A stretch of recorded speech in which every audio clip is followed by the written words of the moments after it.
السلام علیکم ورحمۃ اللہ تعالی وبرکاتہ۔ الحمد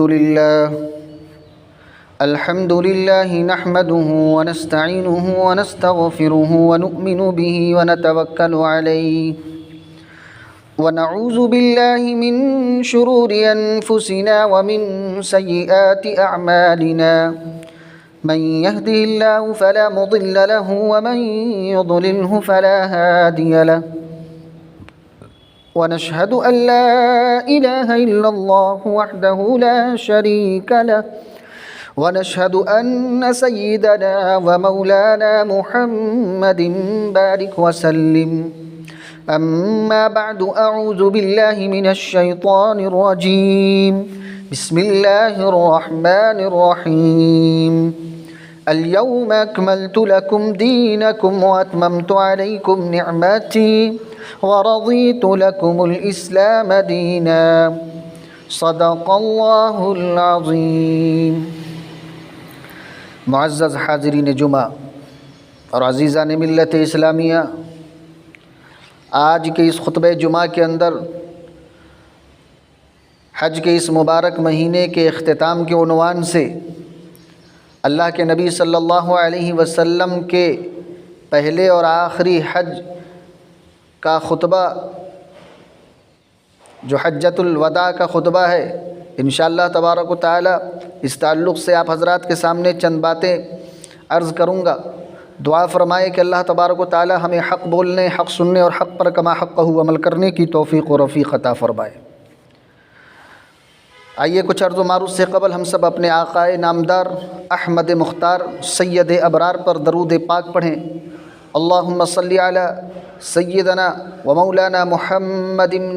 نبی الامی وعلی آلہ وبارک وسلم تسلیما کثیرا کثیرا۔ یا رب صلی وسلم دائما ابدا علی حبیبک خیر الخلق کلہم۔ عزیزان ملت اسلامیہ، اللہ کے رسول صلی اللہ علیہ وسلم کو اللہ نے تمام انسانیت کے لیے رسول بنا کر بھیجا۔ اللہ تعالیٰ نے آپ کو ایسی کتاب دی جو قیامت تک کے لیے ہدایت کا سامان ہے۔ مخلوقات میں سب سے عالم بنایا۔ آپ کی خصوصیات میں سے ہے کہ اللہ نے آپ کو جوامع الکلم عطا کر دیا۔ اللہ کے نبی صلی اللہ علیہ وسلم کو اس لیے اس دنیا کے اندر بھیجا تاکہ آپ تمام انسانوں کو دنیا میں آنے کا مقصد بتائیں، اچھے اور برے انجام سے ڈرائیں، ان کو اچھے اور برے اعمال کی اصلاح کریں۔ اور اسی سلسلے کی جو کڑی ہے وہ خطبہ حجۃ الوداع ہے۔ خطبہ حجۃ الوداع یہ سن 10 ہجری میں آپ صلی اللہ علیہ وسلم کے پہلے اور آخری حج کا خطبہ ہے۔ اس موقع سے اللہ کے نبی صلی اللہ علیہ وسلم نے اپنی ذمہ داری کے ادا کرنے کی گواہی لی۔ اسی موقع سے اللہ تبارک و تعالی نے دین کے مکمل ہونے کی بشارت دی اور جو ارشادات فرمائے اس میں تمام امت مسلمہ کے لیے ایک قیمتی اسباق ہیں جو اللہ کے نبی صلی اللہ علیہ وسلم نے حجۃ الوداع کے موقع سے خطبہ دیا۔ میرے بھائیوں، اس خطبے کی خصوصیت، اس خطبے میں رسول اللہ صلی اللہ علیہ وسلم نے انسانیت کو زندگی گزارنے کے بہترین اصول بیان فرمائے۔ اس سے پہلے دنیا ان اصولوں سے ناآشنا تھی، وہ کسی اصولوں کے پابند نہ تھے، لوگ طاقت کی زبان سمجھتے تھے۔ آپ صلی اللہ علیہ وسلم نے صرف اور صرف مسلمانوں کو نہیں بلکہ پوری دنیا کو مخاطب کیا۔ یا ایھا الناس،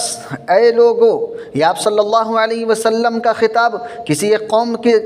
قوم کے لیے نہیں، کسی ایک قبیلے کے لیے نہیں، کسی ایک ملک کے لیے نہیں، کسی ایک خطے کے لیے نہیں، بلکہ تمام عالم کی، اس امت کی تمام افراد کے لیے تھا، یہ تمام عالم کے لوگوں کے لیے تھا، پوری انسانیت کے لیے تھا۔ عرفہ کا یہ خطبہ اتنا اہم اور قیمتی ہے کہ اسے تاریخ انسانی میں اصل نیو ورلڈ آرڈر کی حیثیت حاصل ہے۔ آقا صلی اللہ علیہ وسلم انسانی حقوق کی یہ پہلی باقاعدہ دستاویز ہے جس نے انسانیت کو سربلندی عطا کر دی۔ اس خطبے کے اندر جو چند اسباق ہیں ان میں سے آپ کے سامنے میں پیش کرنے کی کوشش کرتا ہوں۔ سب سے پہلی چیز کہ اللہ تبارک و تعالیٰ نے اپنے نبی صلی اللہ علیہ وسلم کو اسی حجۃ الوداع کے موقع سے اور عرفہ کے دن دین کے مکمل ہونے کی بشارت دی۔ اللہ تبارک و تعالیٰ نے قرآن کریم کے اندر فرمایا اليوم اکملت لکم دینکم واتممت علیکم نعمتی ورضیت لکم الاسلام دینا۔ اے لوگو، میں نے آج کے لیے تمہارا دین مکمل کر دیا ہے، وَأَتْمَمْتُ عَلَيْكُمْ نِعْمَتِي، اور میں نے تمہارے اوپر اپنی نعمت کو مکمل کر دیا ہے، تمام کر دیا ہے، وَرَضِيتُ لَكُمُ الْإِسْلَامَ دِينًا، اور اسلام کو تمہارے لیے دین منتخب کرنے سے میں راضی ہو گیا ہوں۔ تمہیں اسلام جیسی دین دے کر کے، اسلام جیسا مذہب دے کر کے میں تجھ سے راضی ہوں۔ اس آیت میں رسول اللہ صلی اللہ علیہ وسلم کی زبانی یہ خوشخبری امت مسلمہ کو دی گئی کہ جو دین 23 برس پہلے مکہ مکرمہ میں پہلی وحی کے ساتھ شروع ہوا تھا، وہ اب مکمل ہو گیا ہے۔ یہ دین ایک انعام ہے بندوں کے لیے، کیونکہ اللہ کا یہ پسندیدہ دین ہے جو رہتی دنیا تک آنے والے لوگوں کے لیے۔ آج سے تمام ادیان منسوخ کر دیے گئے، اب اس دین میں کوئی کمی نہیں کی جا سکتی، کسی طریقے سے زیادتی نہیں کی جا سکتی، کسی طریقے سے کوئی بڑھوتری نہیں کی جا سکتی۔ آج کے دن اسلام کو عروج ہوا، ایسا عروج ہوا جو کبھی نہیں ہوا تھا۔ شرک کو ذلت ملی، ایسی ذلت ملی جو شرک کو آج تک کبھی ایسی ذلت نہیں ملی تھی۔ اللہ اکبر۔ اس دین کے تکمیل ہونے پر، اس دین کے مکمل ہونے پر اللہ تبارک و تعالیٰ نے اس امت کو بشارت دی، خوشخبری دی۔ ہم ذرا تصور کریں، غور کریں کہ یہ کتنی بڑی بات ہے۔ آج دنیا کے اندر ہم کروڑوں کا گھر لے رہے ہیں، ایک آدمی آتا ہے گھر پر نظر دوڑاتا ہے اور دیکھ کر کہتا ہے اس میں فلاں جگہ ایک کمی رہ گئی ہے، کروڑوں روپیہ لگا ہے گھر کے اندر، لیکن دیکھنے والے کی نظر میں کوئی نہ کوئی اس کے اندر کمی معلوم ہوتی۔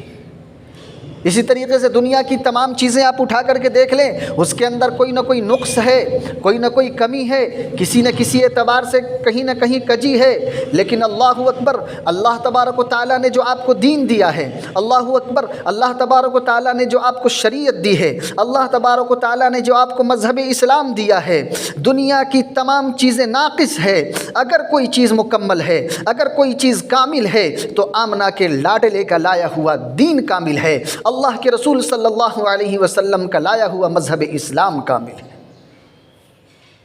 اس کے بعد آقا علیہ الصلاۃ والسلام نے اللہ تبارک و تعالیٰ کی حمد و ثنا بیان کی، اور حمد و ثنا بیان کرنے کے بعد اللہ تبارک و تعالیٰ کے حبیب علیہ الصلاۃ والسلام نے یہ جملہ فرمایا اوصیکم عباد اللہ بتقوی اللہ۔ اے لوگوں،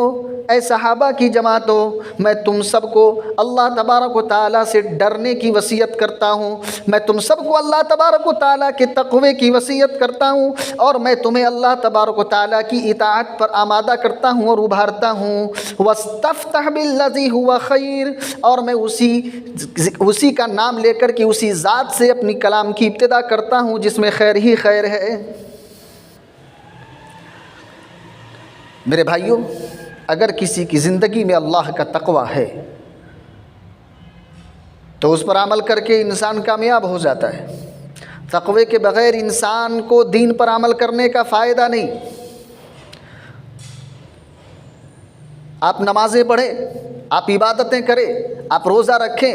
آپ حج کریں، آپ زکوٰۃ کریں، لیکن اگر وہ تمام کی تمام عبادتیں تقوی کے ساتھ نہیں ہیں تو آپ کی نماز نہیں ہے، آپ کا روزہ نہیں ہے، آپ کا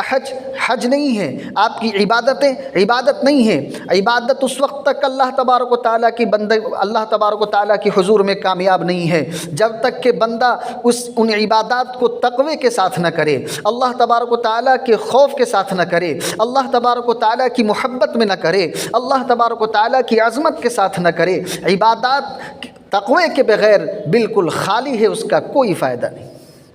اللہ تبارک و تعالیٰ نے اپنے حبیب صلی اللہ علیہ وسلم پر جو کلام اتارا، اس کلام کے اندر بھی یہ بات بیان کی تبارک الذی نزل الفرقان علی عبدہ لیکون للعالمین نذیرا۔ بڑا ہی بابرکت ہے وہ ذات جس نے قرآن کریم کو اپنے بندے رسول اللہ صلی اللہ علیہ وسلم پر اتارا تاکہ اس کے ذریعے سے تمام عالم کو ڈرائے۔ تو قرآن کریم اس لیے بھی نازل کیا گیا کہ اسے اللہ کا ڈر پیدا کیا جائے، بندوں کے اندر تقوی پیدا کیا جائے۔ بندے کے اندر اگر اللہ تبارک و تعالیٰ کا خوف نہیں ہے، تقوی نہیں ہے، تو میرے بھائیوں اس کی زندگی کے اندر اعمال کا کوئی فائدہ نہیں۔ اللہ تبارک و تعالیٰ کے نزدیک وہی عمل قابل قبول ہے جو تقوی کے ساتھ۔ سب سے پہلے حجۃ الوداع کے موقع سے جو نصیحت فرمائی، جو وصیت فرمائی اس امت کو، وہ یہی پیغام دیا کہ میرے بھائیوں، میرے بندوں، اے میرے صحابہ کی جماعتوں، اے آنے والے مسلمانوں، تمہاری زندگی کے اندر تقوی ہوگا تم دنیا میں کامیاب ہوگے، تمہاری زندگی کے اندر تقوی ہوگا تم حشر کے میدان میں کامیاب ہوگے، تمہاری زندگی کے اندر تقوی ہوگا تم پل صراط پر کامیاب ہو جاؤ گے، تمہاری زندگی کے اندر تقوی ہوگا تمہارے نام اعمال داہنے ہاتھ میں دیے جائیں گے، تمہاری زندگی کے اندر تقوی ہوگا تمہارے لیے جنت میں اللہ نے جگہ رکھا۔ جنت تمہاری ہے، شرط یہ ہے کہ تقوی ہمارا، تو تقوی پیدا کرنا ہے۔ میرے بھائیوں، دوسری چیز جو آقا کریم علیہ السلام نے اسی حجۃ الوداع کے خطبے سے تمام عالم کو یہ مساوات انسانی کا پیغام دیا کہ مذہب اسلام میں تمام انسان برابر ہیں، انسانوں میں رنگ و نسل کے اعتبار سے بہت فرق ہے، مگر یہ فرق صرف پہچان کے لیے ہے نہ کہ فضیلت کے لیے۔ آقا علیہ السلام پر نازل کردہ کتاب قرآن کریم کے اندر اللہ تبارک و تعالیٰ نے فرمایا یا ایھا الناس انا خلقناکم من ذکر و انثی وجعلناکم شعوبا وقبائل لتعارفوا، اے لوگو ہم نے تم کو ایک ہی مرد اور ایک ہی عورت سے پیدا کیا، تم ایک ہی آدم و حوا کی اولاد ہو، تم سب آپس میں برابر ہو۔ وَجَعَلْنَاكُمْ شُعُوبًا وَقَبَائِلَ لِتَعَارَفُوا، اور ہم نے تم کو قبیلوں کے اندر، گروہوں کے اندر اس لیے تقسیم کر دیا تاکہ تم ایک دوسرے کو پہچان سکو، ایک دوسرے کا تعارف کر سکو۔ تو اللہ تبارک و تعالیٰ نے یہ واضح طور پر فرما دیا کہ یہ فرق صرف اور صرف پہچان کے لیے اللہ نے کی ہے، فضیلت کا کوئی اس پر مدار نہیں ہے، فضیلت کے لیے فرق نہیں ہے۔ اسی لیے آقا کریم علیہ السلام نے حجۃ الوداع کی اس خطبے کے اندر صاف طور پر 1.25 لاکھ کے مجمع میں اور 1.25 لاکھ کے صحابہ کرام کے سامنے یہ فرمایا لا فضل لعربی علی عجمی ولا لعجمی علی عربی، اے میرے صحابہ کی جماعتوں کان کھول کر کے سن لو، آج کے بعد سے نہ تو کسی عربی کو کسی عجمی پر کوئی فضیلت ہے اور نہ کسی عجمی کو کسی عربی پر کوئی فضیلت ہے، اور نہ کسی کالے کو کسی گورے پر فضیلت ہے اور نہ کسی گورے کو کسی کالے پر فضیلت ہے، نہ کسی حسب و نسب والے کو کسی نچلے طبقے کے لوگوں پر کوئی فضیلت ہے۔ فضیلت کا معیار حسب و نسب نہیں، فضیلت کا معیار کالا اور گورا ہونا نہیں، فضیلت کا معیار عربی اور عجمی ہونا نہیں، بلکہ آقا کے قرآن کریم کے اندر اللہ تبارک و تعالیٰ نے صاف طور پر یہ بیان فرمایا کہ فضیلت کا معیار کیا ہے، اور فضیلت کا معیار ہے ان اکرمکم عند اللہ اتقاکم، تم میں سب سے زیادہ عزت والا، فضیلت والا اور سب سے بڑا وہ ہے جس کے اندر اللہ تبارک و تعالیٰ کا تقوی ہو۔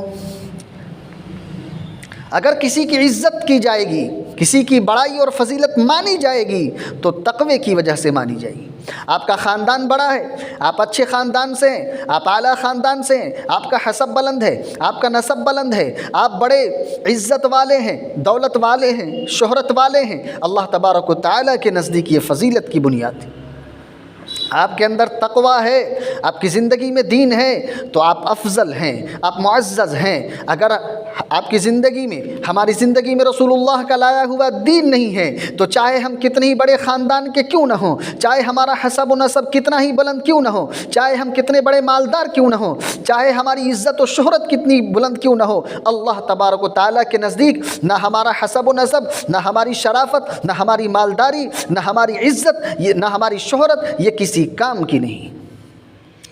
افسوس ہے ہم اپنے معاشرے کو دیکھیں، آج کتنے رشتے آج توڑے جا رہے ہیں حسب و نسب کی وجہ سے۔ آج رشتے اس لیے توڑے جا رہے ہیں، آج تعلقات اس لیے ختم کیے جا رہے ہیں کہ یہ ہمارے حسب کا نہیں ہے، یہ ہمارے نسب کا نہیں ہے، یہ ہمارے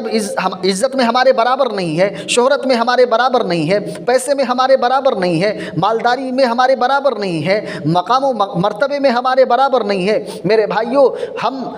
اپنے معاشرے کے اندر اس برائی کا خاتمہ کریں، اور یہ مساوات انسانی کا درس جو آقا کریم علیہ الصلاۃ والسلام نے آج سے 1450 سال پہلے مساوات انسانی کا درس دیا تھا، اس درس کو ہم اور اس سبق کو ہم اپنی زندگی کے اندر لاگو کریں، اپنی زندگی کے اندر اسے یاد رکھیں اور اپلائی کریں، اور تمام انسان کو جو ہے برابر سمجھیں، اور تمام انسانیت کے درمیان مساوات کا پیغام دیں، اخوت کا پیغام دیں۔ آقا کریم علیہ الصلاۃ والسلام کے حجۃ الوداع کے اس خطبے سے یہی ہمیں سبق ملتا ہے۔ تیسری چیز جو آقا کریم علیہ الصلاۃ والسلام نے بیان فرمائی اس حجۃ الوداع کے موقع سے، وہ ہے رسم و رواج کا خاتمہ۔ یہ پیغام دیا حجۃ الوداع کے موقع سے۔ اسلام رسم و رواج کا نام نہیں، فضول کاموں میں خود کو لگا کر اپنے وقت کو، اپنے مال کو، اپنی صلاحیت کو، اپنی عزت و شہرت کو برباد کرنے کا نام نہیں، بلکہ مذہب اسلام تو قرآن و سنت پر عمل کرنے کا نام ہے۔ ہر وہ رسم و رواج جو انسان کے لیے نقصان دہ ہے، مذہب اسلام نے اسے باطل قرار دے دیا ہے، مذہب اسلام نے اسے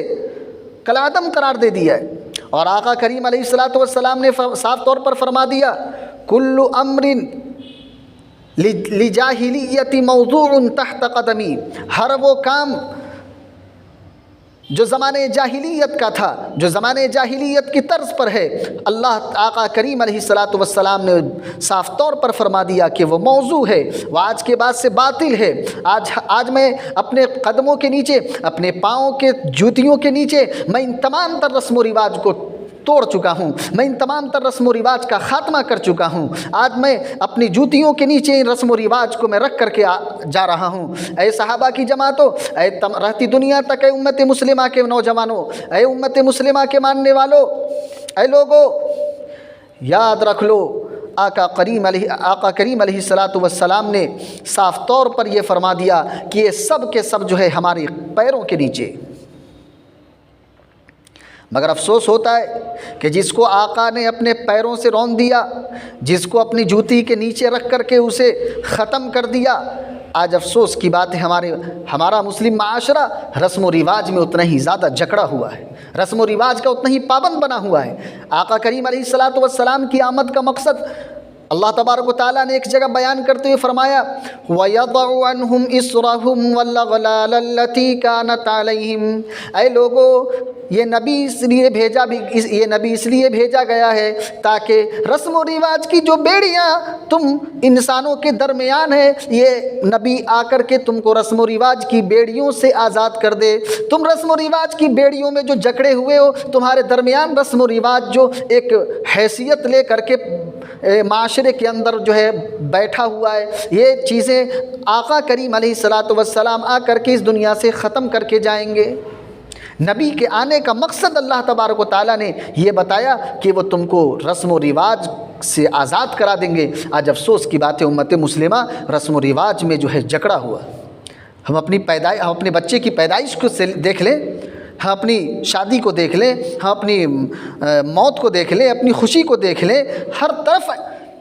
ہر معاملے میں جو ہے امت مسلمہ ایسا محسوس ہوتا ہے کہ یہ دین اسلام سے زیادہ، قرآن و سنت پر عمل کرنے سے زیادہ رسم و رواج پر عمل کر رہا ہے۔ آج افسوس کی بات ہے، ہر گھر کے اندر ان امور کے اندر اور معاملات کے اندر رسم و رواج نے جو ہے ایک گویا کہ دین کا درجہ لے لیا ہے۔ آج جس اعتبار سے دین پر عمل کیا جا رہا ہے، جس اعتبار سے دین پر اور دین کے احکامات کو مانا جاتا ہے،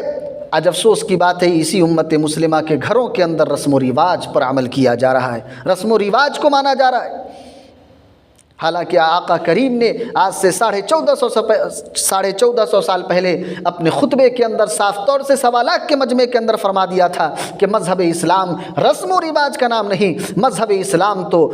اللہ تبارک و تعالیٰ کے کلام کا نام ہے، کلام پر عمل کرنے کا نام ہے، آقا کریم کی سنت پر عمل کرنے کا نام ہے۔ تو میرے بھائیوں، یہ سبق لے کر کے جائیں کہ یہ تیسرا سبق ہے کہ ہم اپنے معاشرے کو، اپنے گھر کو، اپنے آپ کو، اپنے خاندان کو، اپنی اولاد کو رسم و رواج کی ان چکروں سے پاک کریں، رسم و رواج کو دور کریں اور اپنی زندگی کے اندر قرآن و سنت کو نافذ کریں، قرآن و سنت پر عمل کرنے والے بنیں۔ چوتھی چیز جو آقا کریم علیہ الصلاۃ والسلام نے اس حجۃ الوداع کے خطبے سے فرمایا وہ ہے امانت کی ادائیگی کرنا، امانت داری کی تاکید فرمائی۔ امانت کی ادائیگی اور لحاظ رکھنے کو ایمان کی نشانی قرار دیا اور امانت میں خیانت کو نفاق کی علامت قرار دیا۔ آج معاشرے پر نظر کریں تو سب سے بڑا بے ایمان مسلمان نظر آتا ہے۔ ایک غیر مسلم سے معاملہ کرتے ہوئے انسان اتنا زیادہ نہیں گھبرا رہا جتنا زیادہ ایک مسلمان سے معاہدہ کرتے ہوئے اور معاملہ کرتے ہوئے انسان گھبراتا ہے۔ ایک غیر مسلم پر ایک انسان کا اعتماد ہے کہ اس سے کیا ہوا معاہدہ وہ پورا کرے گا، لیکن آج مسلمان سے کیا گیا معاہدہ پتہ نہیں کب وہ اپنے معاہدے سے مکر جائے، کب وہ اپنے عہد و پیمان کو توڑ دے، کب وہ اپنی امانت داری سے جو ہے بے ایمانی کی طرف چلا جائے۔ آج ہر ایک ڈرا ہوا ہے اور حالت اور نوبت یہاں تک آ چکی ہے کہ کل تک وہ حالت تھی کہ تمام غیر ادیان والے، تمام غیر مسلمانوں کے پاس اپنی امانتیں رکھوایا کرتے تھے کہ یہ امانت میں خیانت نہیں کرتے ہیں۔ آج افسوس کی بات ہے کہ ہم نے اپنے آپ کو اتنا برا بنایا، ہم نے امانت داری کے ساتھ اس طریقے سے کھلواڑ کیا، اللہ کے اس احکام اور رسول اللہ کے اس فرمان کو اس طریقے سے کھلونا بنایا کہ آج حالت یہاں تک پہنچی ہوئی ہے کہ کوئی غیر مسلم اپنے گھر کے اندر ہمیں کرایہ دینے کے لیے تیار۔ آج ہم نے یہاں تک بنا دیا۔ آقا کریم علیہ الصلاۃ والسلام نے صاف طور سے فرمایا فَمَنْ كَانَتْ عِنْدَهُ أَمَانَةٌ فَلْيُؤَدِّهَا، یاد رکھ لو جس کے پاس بھی کوئی امانت ہے اس کا ادا کرنا ضروری ہے۔ اور آقا کریم علیہ الصلاۃ والسلام نے فرمایا منافق کی 3 علامتیں ہیں۔ آیت المنافق ثلاث، اذا حدث کذب، جب بات کرتا ہے تو جھوٹ بولتا ہے، واذا تؤمن خان، اور جب وہ امانت داری جب امانتیں رکھوائی جاتی ہے، جب اس کے پاس کوئی امانت رکھتا ہے تو واذا تؤمن خان، جب امانت رکھی جاتی ہے، جب اسے امانت دار بنایا جاتا ہے تو وہ خیانت کرتا ہے۔ آج افسوس کی بات ہے ہم اپنے معاشرے کے اندر دیکھیں، اپنے سماج کے اندر دیکھیں، جو جس چیز کا ذمہ دار بن رہا ہے وہ اس میں ہڑپ کر رہا ہے۔ مسجد کا جو ذمہ دار ہے وہ مسجد کے چندے سے گھوٹالہ کر رہا ہے، مدرسے کا ذمہ دار ہے وہ مدرسے کے پیسوں سے اور وہاں کے مال و زر سے گھوٹالہ کر رہا ہے۔ الغرض جو جس اعتبار سے بھی کہیں بھی کسی اعتبار سے اس امت نے اس کو امانت دی ہے، ہر ایک اپنی امانت میں خیانت کرتا ہوا نظر آ رہا ہے۔ میرے بھائیوں، آقا کریم علیہ الصلاۃ والسلام نے حجۃ الوداع کی اس خطبے سے یہ تاکید کی اور یہ پیغام دیا تھا کہ امانت کی ادائیگی ضروری ہے، امانت کو ادا کرنا ضروری ہے۔ لہٰذا ہم اس خطبے کے پابند بنیں اور اپنے آپ کو، اپنے گھر والوں کو، اپنے معاشرے کو، اپنی اولاد کو امانت داری کی تاکید کریں اور اپنے آپ کو امانت دار بنانے کی کوشش کریں۔ یاد رکھ لیجئے اور صاف طور سے سن لیجئے کہ امانت کا لحاظ رکھے بغیر معاشرہ کبھی بھی سکون حاصل نہیں کر سکتا ہے۔ اس لیے آج ضرورت ہے اس بات کی کہ آقا کریم کے وہ درس جو حجۃ الوداع کے موقع سے دیا گیا تھا امانت داری کا، امانت کے ادائیگی کا، آج ہم سب اس پر عمل پیرا ہو جائیں، اپنی زندگی میں امانت داری کو اس طریقے سے لازم کر لیں، اس قدر جو ہے اپنے آپ کو بنائیں جیسا کہ آقا کریم علیہ الصلاۃ والسلام نے اپنے آپ کو بنایا کہ یہاں تک کہ غیر کہنے لگے تھے کہ الصادق الامین، کہ یہ نبی سچے ہیں اور صادق ہیں اور امانت دار ہیں۔ چوتھی چیز، اس حجۃ الوداع کے خطبے کے اندر آقا کریم علیہ الصلاۃ والسلام نے جس چیز کا درس دیا اور پیغام دیا وہ امانت داری کے ادا کرنے کا پیغام دیا۔ امانت کی ادائیگی اور لحاظ رکھنے والے کو ایمان کی نشانی قرار دیا اور امانت میں خیانت کو نفاق کی علامت قرار دیا۔ اللہ کے نبی صلی اللہ علیہ وسلم کی وہ حدیث اٹھا کر کے دیکھیے، آقا کریم علیہ الصلاۃ والسلام نے فرمایا آیۃ المنافق ثلاث اذا حدث کذب واذا تؤمن خان واذا وعد خلف۔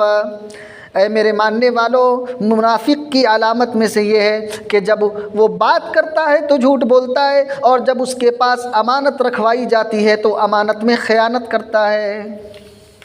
امانت میں خیانت کرنے کو منافق کی علامت بیان کی گئی، منافق کی نشانی بیان کی گئی۔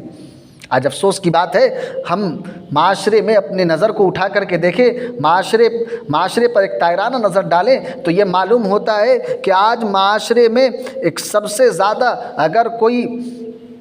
بدعہدی کرنے والا ہے، کوئی امانت دار نہیں ہے، خیانت کرنے والا ہے تو وہ مسلمان ہے۔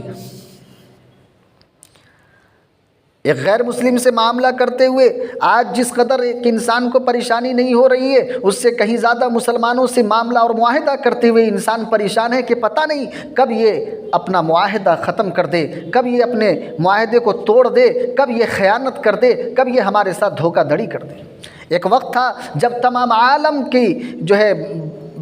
باطل ادیان والے، تمام عالم کے لوگ امت مسلمہ پر جو بھروسہ کرتے تھے، انہیں امین سمجھتے تھے، امانتیں اپنے پاس رکھوایا کرتے تھے، اور آج نوبت یہاں تک پہنچ چکی ہے۔ ہم نے آقا کریم کے اس سبق کو اس طریقے سے کھلواڑ بنایا، ہم نے آقا کے اس فرمان سے اس طریقے سے کھیلا ہے، ہم نے اس طریقے سے پامال کیا کہ آج نوبت یہاں تک آ چکی ہے کہ آج غیر مسلم ہمیں امانت دار کیا سمجھے، ہمیں اپنی امانتیں کیا رکھوائے۔ آج نوبت یہاں تک پہنچ چکی ہے کہ اپنے گھر میں کرائے دینے کے لیے تیار نہیں۔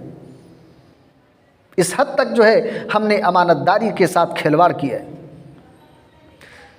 میرے بھائیوں، جو جس چیز کا ذمہ دار ہے اس میں خیانت کرتا ہوا نظر آ رہا ہے۔ مسجد کا ذمہ دار مسجد کے ساتھ خیانت کرتا ہوا نظر آ رہا ہے، مدرسے کا ذمہ دار مدرسے کے ساتھ خیانت کرتا ہوا نظر آ رہا ہے، کسی ٹرسٹ کا ذمہ دار اس ٹرسٹ کے ساتھ خیانت کرتا ہوا نظر آ رہا ہے۔ جو جس چیز پر بھی امیر بنایا گیا ہے، ذمہ دار بنایا گیا ہے، وہ اس چیز کے اندر خیانت کرتا ہوا نظر آ رہا ہے۔ آج ضرورت ہے اس بات کی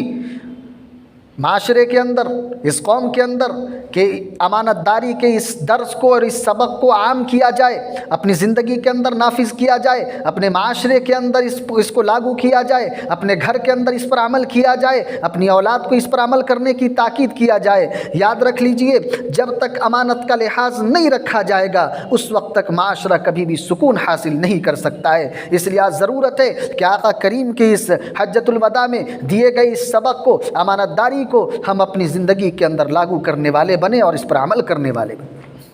پانچویں چیز، آقا کریم علیہ الصلاۃ والسلام نے جو اس خطبے کے اندر ارشاد فرمائی، وہ جان و مال کی حفاظت کا درس دیا کہ ایک مسلمان کی جان اور اس کا مال اور اس کا اکرام مکہ مکرمہ سے افضل ہے، کعبہ سے افضل ہے، یا حج کے ایام سے افضل ہے، عشرہ ذی الحجہ سے افضل ہے، ماہ ذی الحجہ سے افضل ہے، اگر افضل نہیں تو کسی درجے کم نہیں ہے۔ آقا کریم نے فرمایا ان دماءکم و اموالکم علیکم حرام کحرمت یومکم ھذا فی شہرکم ھذا وفی بلدکم ھذا، یقیناً تمہارا خون، تمہارا مال اور تمہاری عزتیں آپس میں اسی طریقے سے حرام ہے جیسا کہ آج کا دن محترم ہے، جیسا کہ یہ شہر محترم ہے، جیسا کہ یہ مہینہ محترم ہے۔ جس طریقے سے عزت اس آج کے دن کی جا رہی ہے، عرفہ کے دن کی جا رہی ہے، جس طریقے سے اس مکہ کی جا رہی ہے، جس طریقے سے اس مہینے کی جا رہی ہے ذی الحجہ کی، اسی طریقے سے مسلمانوں کا آپس کے اندر معاملہ اور آپس کا ایک جان و مال کی حفاظت محترم ہے، ان کی عزت و آبرو محترم ہے، ان کا احترام ضروری ہے۔ آقا کریم نے یہ درس دیا۔ تو جان و مال کی حفاظت یہ صرف مسلمانوں کا ہی نہیں بلکہ مذہب اسلام نے اس سے آگے بڑھ کر کے یہ فیصلہ دیا اور یہ پیغام دیا کہ من قتل نفسا بغیر نفس او فساد فی الارض فکأنما قتل الناس جميعا ومن احیاها فکأنما احیا الناس جميعا۔ اے لوگوں، یاد رکھ لو، کان کھول کر کے سن لو، جو کسی جان کو ناحق قتل کر دے وہ ایسا ہی ہے جیسا کہ اس نے تمام انسانیت کو قتل کر دیا ہو، اور جس نے کسی انسان کی جان بچائی وہ ایسا ہی ہے جیسا کہ اس نے تمام انسانیت کی جان بچائی۔ غور کریں ذرا اس آیت پر۔ اللہ تبارک و تعالیٰ نے صاف طور پر یہ فرما دیا، ایک انسان کی جان کی مال کی حفاظت تمام انسانیت کے جان و مال کی حفاظت ہے، اور ایک انسان کا قتل ہو جانا اور قتل کر دیا جانا تمام انسانیت کو قتل کر دیے جانے کے مترادف ہے۔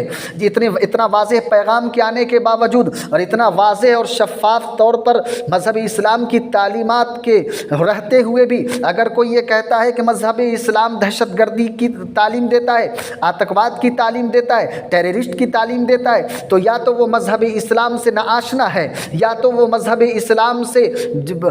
اسلام کی تعلیمات سے ناآشنا ہے، یا پھر اس کے دلوں کے اندر مذہب اسلام کا بغض اور حسد بھرا ہوا ہے۔ تو آقا کریم علیہ الصلاۃ والسلام کی اس تاکید کی اور اس پیغام کی اور اس سبق کی آج ضرورت اس بات کی ہے کہ ہم اور آپ تمام عالم کے اندر اس پیغام کو عام کریں، اس عالم کے اندر تمام عالم کے اندر اس پیغام کو پھیلائیں اور پہنچائیں جو آقا کریم علیہ الصلاۃ والسلام نے حجۃ الوداع کے موقع سے دیا، کہ جان و مال کی حفاظت کا جو پیغام دیا، جو تعلیم دی، آج اس کو تمام دنیا کے اندر عام کرنے کی ضرورت ہے۔ آج ہم عالم کی طرف نظر اٹھا کر کے دیکھیں تو ہر بڑا جو ہے چھوٹے پر ظلم کر رہا ہے، ہر بڑا چھوٹے کی گردنیں مار رہا ہے، ہر بڑا چھوٹے کو جو ہے پریشان کر رہا ہے۔ آپ دیکھیے کس طریقے سے جو ہے غزہ کے اندر معصوموں کو قتل کیا جا رہا ہے، بمباری کی جا رہی ہے، معصوم بچیوں پر جو ہے بم گرائے جا رہے ہیں۔ آج کوئی انہیں بتائے کہ یہ مسلمان دہشت گرد نہیں، یہ امن کا درس دیتے ہیں۔ ان کے پاس تو یہ ہے کہ اگر ایک انسان کا قتل کر دیا جائے تو تمام انسانیت کا قتل ہے۔ ان کے پاس تو یہ تعلیم ہے کہ ایک انسان کی جان بچائی جائے تو تمام انسانیت کی جو ہے جان بچانے کے مترادف ہے۔ یہ تعلیم مذہب اسلام کے اندر ہے۔ اگر یہ بات تمام عالم کو بتائی جائے، تمام لوگوں تک پہنچائی جائے، تاکہ اس امت کے اندر، تاکہ اس عالم کے اندر امن پیدا ہو سکے، سکون پیدا ہو سکے۔ آج جو ہر بڑا ظالم نظر آ رہا ہے، ہر چھوٹا مظلوم نظر آ رہا ہے، یہ فتنہ اور یہ خونریزی جو ہے اس دنیا سے اور اس عالم سے جو ہے ختم کیا جا سکے، اور اس کا واحد حل یہ ہے کہ ہم آقا کریم کے اس درس کو، اس پیغام کو عام کریں، تمام دنیا تک پہنچائیں، جو امن اور شانتی کا پیغام ہے، جو جان و مال کی حفاظت اور سلامتی کا پیغام ہے۔ اس کے بعد آقا کریم علیہ الصلاۃ والسلام نے سود کی حرمت کا اعلان فرمایا۔ سود ایک ایسی لعنت ہے جس سے نہ صرف معاشی استحصال ہوتا ہے بلکہ مفت خوری، خود غرضی، شقاوت قلبی، سنگ دلی، بخل، حتیٰ کہ اخلاقی بہت سی برائیوں کو بھی جنم دیتا ہے۔ اس لیے دین اسلام میں اسے کسی صورت برداشت نہیں کیا جا سکتا۔ حجۃ الوداع میں آقا کریم علیہ الصلاۃ والسلام نے سود کے مکمل طور پر حرام ہونے کا اعلان فرما دیا، اور یہ فرما دیا وَإِنَّ رِبَ الْجَاهِلِيَّةِ مَوْضُوعٌ، جاہلیت کے سود کا میں خاتمہ کرنے کا اعلان فرما چکا ہوں۔ اور آقا کریم نے صرف اسی پر بس نہیں فرمایا بلکہ آگے فرمایا وَإِنَّ أَوَّلُ رِبَا عَمَلْ عباس ابن عبد المطلب، کہ میں سب سے پہلے اپنے چچا عباس ابن عبد المطلب کے سود کو ختم کرتا ہوں۔ اور اللہ تبارک و تعالیٰ نے قرآن کریم کے اندر صاف طور پر فرمایا یا ایھا الذین آمنوا اتقوا اللہ وذروا ما بقی من الربا ان کنتم مؤمنین، اے ایمان والو اگر تم ایمان رکھتے ہو، اگر تم اللہ کو مانتے ہو تو تم سود سے باز آ جاؤ، بقیہ جو سود ہے اس سے بھی تم رک جاؤ۔ فَإِن لَّمْ تَفْعَلُوا فَأْذَنُوا بِحَرْبٍ مِّنَ اللَّهِ وَرَسُولِهِ، اور اگر تم سود خوری سے باز نہیں آؤ گے تو یاد رکھ لو اللہ اور اس کے رسول کا تم سے اعلان جنگ ہے۔ میرے بھائیو، اللہ اور اس کے رسول ہم سے جنگ کریں، ہم میں سے کس کی یہ طاقت ہے، کس کے پاس اتنی ہمت ہے کہ اللہ اور اس کے رسول سے جنگ جیت جائے؟ تو یہ کتنی بڑی بات ہے کہ اللہ اور اس کے رسول صلی اللہ علیہ وسلم نے اتنی بڑی تاکید فرمائی۔ اور آقا کریم علیہ الصلاۃ والسلام نے جہاں 7 بڑے بڑے گناہوں کا تذکرہ کیا، اس میں ایک یہ بھی تھا کہ سود کھانا یہ انسانوں کو ہلاک کرنے والا گناہ ہے۔ ان فرامین کے ہوتے ہوئے بھی اگر کوئی ہم میں سے سود کھاتا ہے، میرے بھائیوں باز آ جائے۔ لیکن افسوس یہ ہے ہم جب معاشرے پر نظر اٹھاتے ہیں اور یہ دیکھتے ہیں تو ہمارا مسلم معاشرہ ایسا محسوس ہوتا ہے کہ یہ سود پر ڈیپینڈ ہے، سود پر ٹکا ہوا ہے۔ کیا مرد عورتیں بھی اس معاملے میں کود چکی ہیں، اور ہمارے معاشرے کے اندر مختلف شکلوں اور مختلف صورتوں سے جو ہے سود پروان چڑھ رہا ہے، پل بڑھ رہا ہے، اور ہمیں خبر نہیں۔ میرے بھائیوں، جب تک اس پر عمل نہیں کیا جائے گا اس وقت تک جو ہے غریبوں کی مدد نہیں کی جا سکتی۔ غریب جو ہے سود کی نحوست سے پسا جا رہا ہے، دن بدن غریب ہوتا جا رہا ہے، اس نحوست سے امیر دن بدن امیر ہوتے جا رہے ہیں، غریب دن بدن کمزور اور کمزور تر ہوتے جا رہے ہیں۔ تو آج ضرورت اس بات کی ہے کہ آقا کریم کی اس درس کو اور حجۃ الوداع کی اس پیغام کو عام کیا جائے، اور اس پر صرف عام نہ کیا جائے بلکہ اس پر عمل کیا جائے۔ ساتویں چیز جو آقا کریم علیہ الصلاۃ والسلام نے بیان فرمائی اور جو درس دیا وہ بھائی چارے کا درس دیا، آپس میں بھائی چارے کی نصیحت فرمائی، اور یہ فرمایا وَلَا يَحِلُّ لِإِمْرَئٍ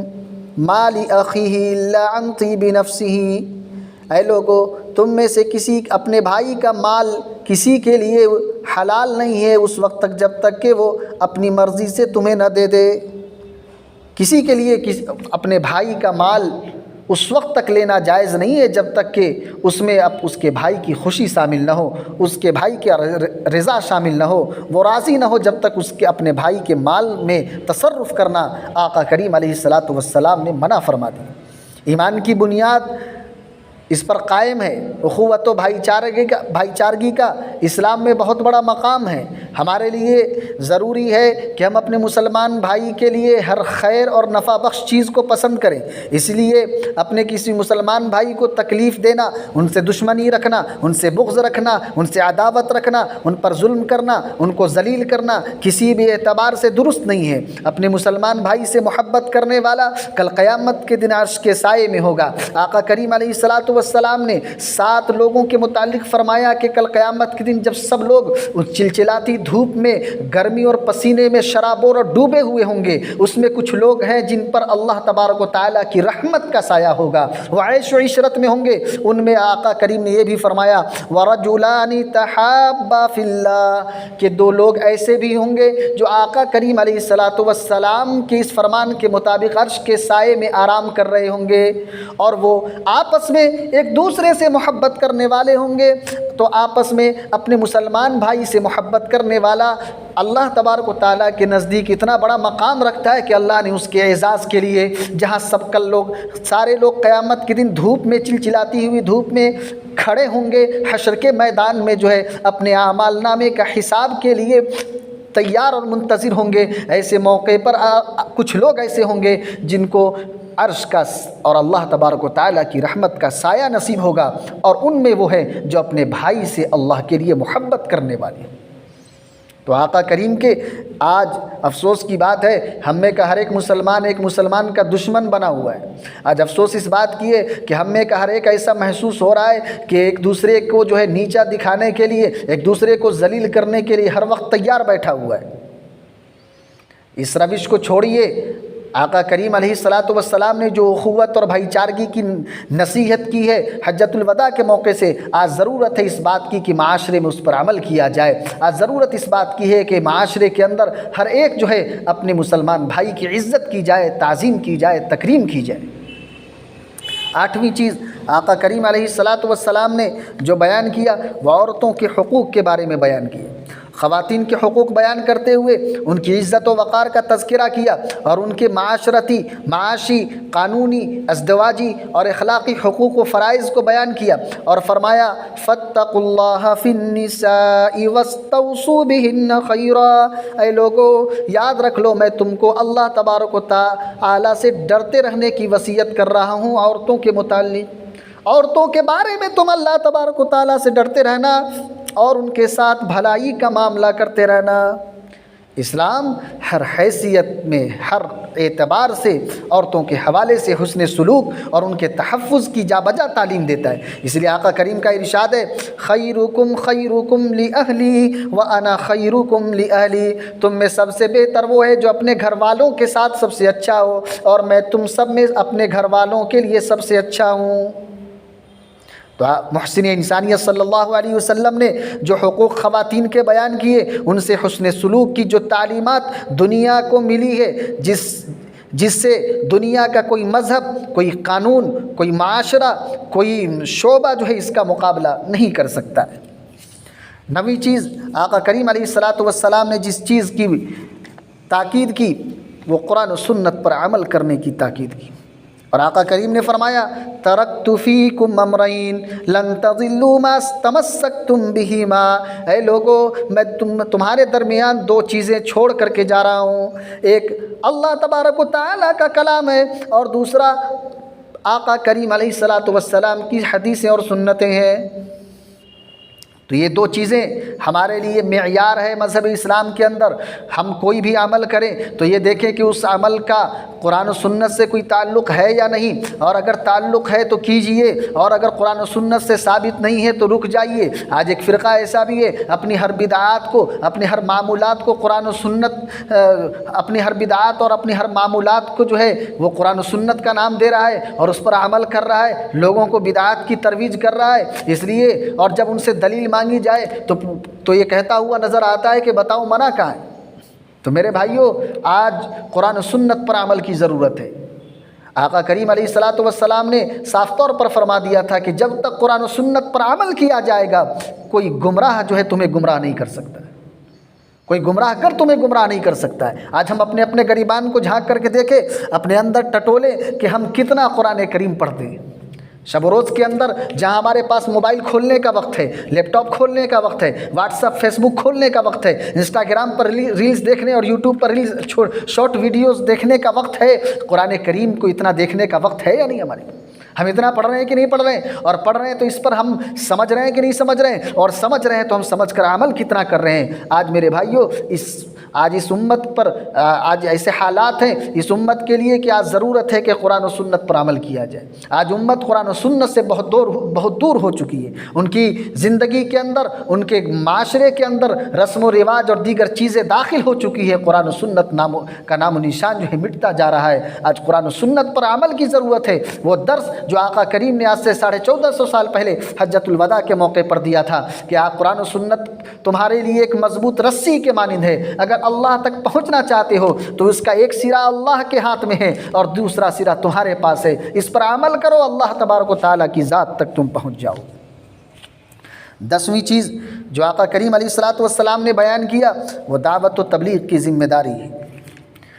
آقا کریم علیہ الصلاۃ والسلام نے صاف طور پر یہ فرمایا، یاد رکھ لو جتنے لوگ یہاں پر حاضر ہو، الا فلیبلغ الشاہد منکم الغائب، جو باتیں میں تم کو بیان کر رہا ہوں، جتنے لوگ یہاں پر حاضر ہیں، تم میں بہت سارے لوگ ایسے بھی ہیں جو آج اس حج کے موقع سے نہیں آئے ہیں، تم حاضر لوگوں کی یہ ذمہ داری ہے کہ تم ان نہ آنے والے جو یہاں موجود نہیں ہیں ان تک پہنچا دو۔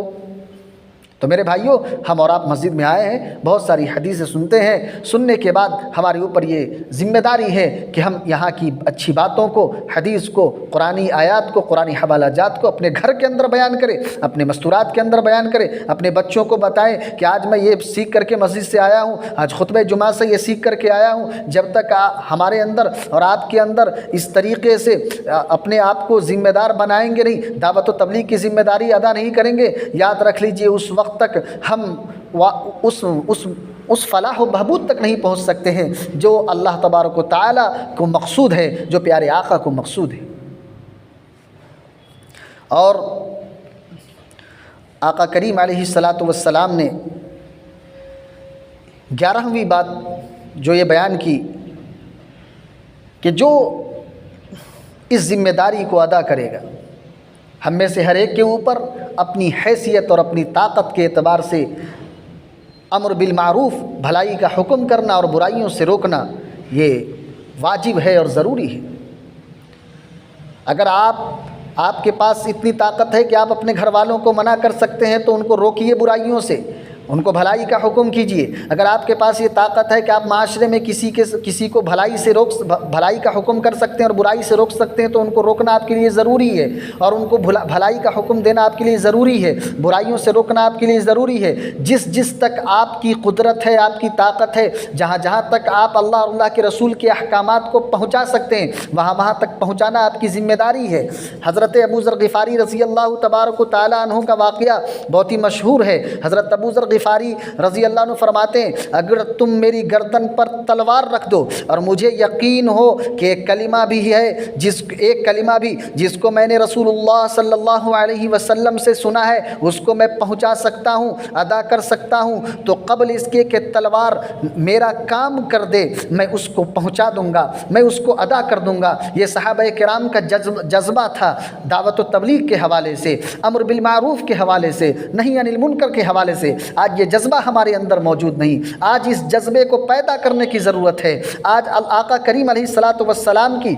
حجۃ الوداع کے موقع سے دی گئی ذمہ داری کو ادا کرنے کی ضرورت ہے۔ آج امت پیاسی ہے، آپ معاشرے میں گھومیں، بہت سارے لوگوں کا کلمہ صحیح نہیں، بہت سارے لوگوں کی نمازیں درست نہیں، بہت سارے لوگوں کو تحیات یاد نہیں، درود شریف صحیح سے نہیں پڑھ پا رہے ہیں، دعائے قنوت صحیح سے نہیں پڑھ پا رہے ہیں۔ ان کو بتانا، بہت سارے شراب، جوئے اور اس طریقے کی تمام تر زنا، بے حیائی میں ملوث ہیں، ان کو بچانا، ان کو روکنا آج ہماری اس امت مسلمہ کی ذمہ داری ہے۔ آج امت پیاسی ہے، ہم ان کے سامنے ایک آقا کریم علیہ الصلاۃ والسلام کا یہ قرآن و حدیث سے بھرا ہوا پیالہ لے کر کے جائیں، پانی لے کر کے جائیں اور ان کو سیراب کر کے ان کو جہنم سے بچائیں۔ یہ آقا نے ہم سب کو ذمہ داری دی۔ اور آقا کریم علیہ الصلاۃ والسلام نے جو دعا دی ہے وہ یہ ہے، رسول اللہ صلی اللہ علیہ وسلم کی دعا جو 11ویں بات ہے، نظر اللہ امرا سمع مقالتی فوعاها فاداها كما سمع۔ آقا کریم علیہ الصلاۃ والسلام نے تمام امت مسلمہ کو یہ دعا دی کہ جو دعوت و تبلیغ کا کام کرے، اور کیا دعا دی؟ آقا کریم نے فرمایا جو مجھ سے سنے کوئی بات، میری بات کوئی سنتا ہے اور اسے یاد رکھتا ہے اور پھر اسے ایسا ہی پہنچاتا ہے، ایسا ہی دعوت و تبلیغ کا کام کرتا ہے جیسا کہ اس نے مجھ سے سنا تھا،